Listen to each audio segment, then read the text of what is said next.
Hi friends, ഇത് പെരുമഴ. ഇത് കണ്ടില്ലേ?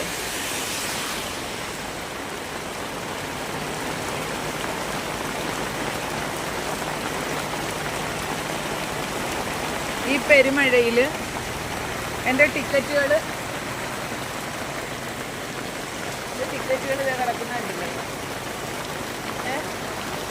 ആ ടിക്കറ്റൊക്കെ ശരിക്കും പറഞ്ഞാൽ നമ്മൾ ഓരോ കവറിനകത്ത് ആക്കിയിട്ടിരിക്കുകയാണ്.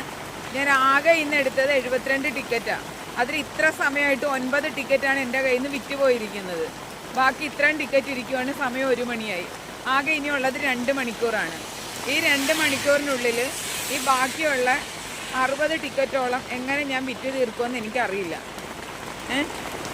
ഇന്ന് രാവിലെ ഞാൻ ഫേസ്ബുക്കിനകത്ത് ഇട്ട പോസ്റ്റ്, അതും ലോട്ടറി തൊഴിലാളികളുടെ കഷ്ടപ്പാടും ഇപ്പം നിങ്ങൾക്ക് നേരിട്ട് ബോധ്യപ്പെട്ടിരിക്കുമെന്ന് ഞാൻ വിചാരിച്ചു.